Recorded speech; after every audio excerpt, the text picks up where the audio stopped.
A bilionária Vibra, novo nome da antiga BR Distribuidora, a Universidade Petrobras, a gigante sede dos Correios, um centro empresarial projetado por Oscar Niemeyer, bancado por um fundo de Singapura, a sede da SEDAI, centros de operações da Olimpíada do Rio, centro de inteligência da Polícia Militar, centro de observação da Prefeitura, a sede da Prefeitura, carinhosamente chamada de Piranhão, o futuro consulado americano. Tinha tudo para ser a Faria Lima do Rio de Janeiro, mas muitos investimentos públicos e privados, sem a menor atenção à arquitetura, o urbanismo e aos moradores que já estavam aqui, fizeram esta área, chamada Cidade Nova, vizinha ao Estácio, onde nasceu o samba, continuar a ser uma das áreas com a pior qualidade de vida do Rio de Janeiro. Oficialmente, tem os piores indicadores sociais do Rio.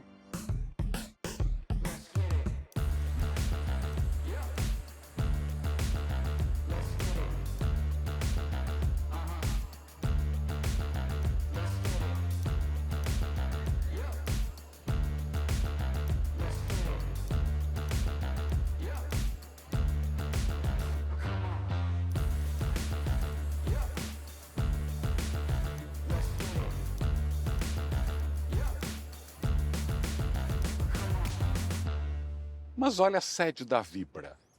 Ela parece se esconder desta região pobre do Rio.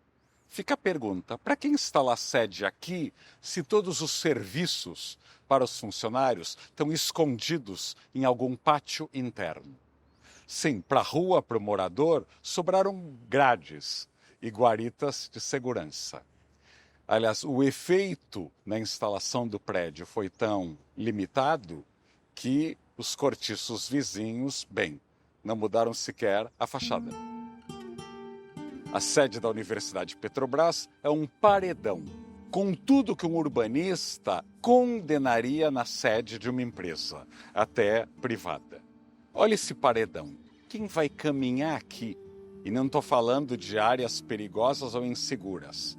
Até em Londres ou em Tóquio, esse murão faria as pessoas pensarem duas vezes antes de caminhar. Ah, e a própria universidade já não está mais sobrevivendo neste prédio e é mais um grande imóvel vazio numa zona central do Rio de Janeiro. Houve vários despejos e remoções durante os preparativos para a Copa e para a Olimpíada.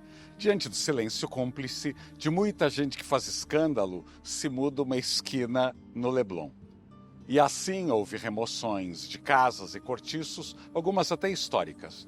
E surgiu o Eco Sapucaí, que seria um grande centro empresarial financiado por um fundo de Singapura. Oscar Niemeyer foi contratado. A obra parece um prédio ruim da Faria Lima. Aliás, a entrada é toda ocupada com embarque e desembarque de veículos. A ligação do prédio com a rua é isso mesmo. E haja espelhado preto, haja ar-condicionado. Mas parece que a padroeira da arquitetura se vingou e o prédio nunca pegou. Está quase todo vazio. Na frente dele, sim, tem prédios do início do século XX, que hoje são cortiços, vários casarões, mas não tiveram nenhuma contrapartida ou ajuda para pelo menos ganharem sanitários. Sim, muitas dessas construções têm um sanitário para ser dividido por 8, 10 famílias. Mas quem construiu o prédio teve que fazer uma contrapartida fazendo uma praça, onde uma favela cenográfica é pintada nas paredes. Bem, é a única coisa que diz que isso é uma praça. A Vila Mimosa era uma das áreas de prostituição mais tradicionais do Rio de Janeiro. Aliás, havia várias zonas da luz vermelha por aqui. E a Prefeitura do Rio foi construída em cima dessa área, para higienizar o centro carioca. O humor popular não perdoou e apelidou o prédio de Piranhão.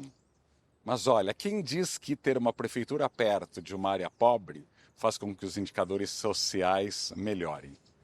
Dali dá para se ver a favela do Rato, ou a favela do Zinco, ou parte do complexo do Morro de São Carlos, com indicadores sociais e urbanismo do século XIX. Aliás, segundo os moradores, desde o Favela Bairro de César Maia há mais de 20 anos, não há intervenções urbanas aqui. É o espírito olímpico passou longe e os investimentos bilionários também. Aliás, a falta de transporte público e a falta de intervenções, como as que aconteceram em Medellín, com teleféricos, escadas rolantes e outras maneiras de locomoção, os moradores dependem de mototáxis. Funciona assim: você paga R$5 para o motoqueiro para subir, obviamente sem capacete, R$5. Sim, preço de metrô ou ônibus. E aí quando você desce, você paga R$1. Porque a demanda é muito menor, já que o morador da comunidade está acostumado a descer rapidinho. E pior, vamos chegar a alguns intelectuais, entre aspas, dizendo que qualquer grande investimento vai gentrificar a área e vai encarecer. Tem algo pior que isso: você fazer investimentos bilionários e não gerar nem emprego, nem qualidade de vida, nem valorização alguma. É ainda muito importante criticar o sambódromo 40 anos depois. Sim, é um investimento totalmente reacionário. Outro vício brasileiro que não há reabilitação possível é o de ficar se construindo ícones momentâneos ou temporários e esquecer de investir na história, no que já tem valor agregado há décadas. A Vila Operária desemboca no Sambódromo. É a primeira vila operária de fato do Brasil, construída por Pereira Passos em 1902, e que até hoje é habitada pela classe mais necessitada e carente. E por isso não tem grande mobilização nem abraços à Vila Operária. E ela está caindo aos pedaços. Um patrimônio histórico cercado de prédios espelhados e do Sambódromo. Aliás, falando em edifício espelhado, impossível não mencionar a reforma hedionda que a Petrobras está fazendo em sua sede. Sim, é um prédio polêmico, como quase todas as obras do final dos anos 60 e 70, de inspiração brutalista, mas bastante inovador para a época. Sim, tinha terraços abertos e jardins suspensos muito antes da modinha dos edifícios verdes de hoje em dia. E a Petrobras, sem fazer concurso de arquitetura, sem buscar grandes arquitetos, está deixando o prédio espelhado. Para que fazer edifício sustentável numa empresa petrolífera? Sim, a quantidade de prédios horríveis que a Petrobras tem construído, incluído na minha querida Santos, quem assistiu ao episódio dedicado à minha cidade, viu que a Torre Petrobras em Santos é um vexame. Mas ela vai ser superada por esta reforma aqui. E é um silêncio de muitos arquitetos. Sim, os mesmos que fazem escândalo quando tem uma concessão privada, um prédio privado, se calam. Pior, a reforma do prédio está orçada em R$1,3 bilhão.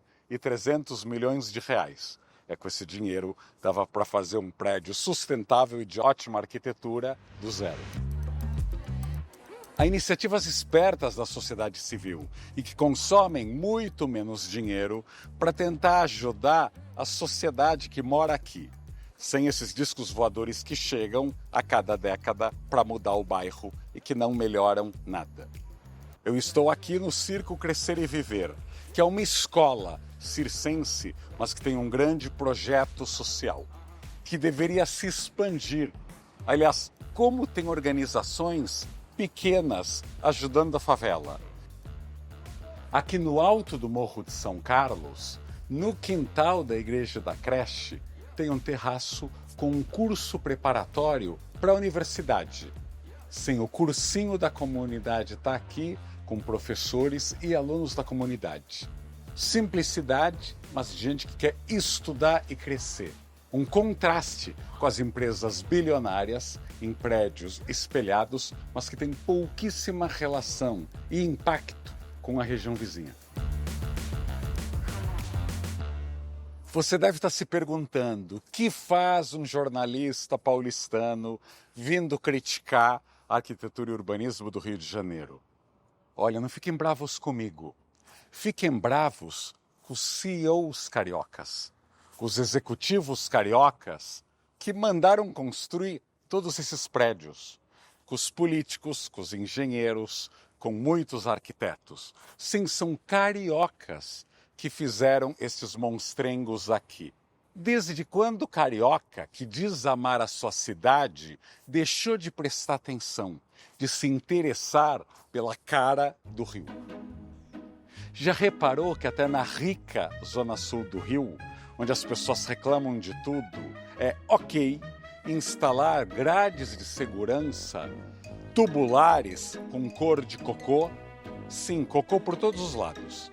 Independente se o prédio tem pastilha colorida, granito, alvenaria, se azul calcinha, cor de rosa, verde, neoclássico, art déco ou modernista. A cor de cocô está por todos os lados. A paisagem construída, humana, também é a cara do Rio.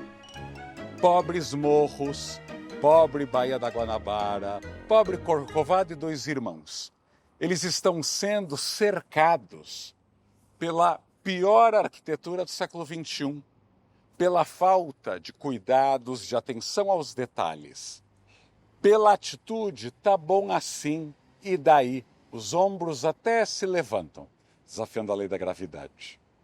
Sim, a arquitetura e urbanismo do Rio precisam recordar os tempos em que colaboravam com a paisagem urbana. O que acontece no Rio de Janeiro, esta vitrine do Brasil para o mundo, acaba influenciando e maleducando gente do país inteiro.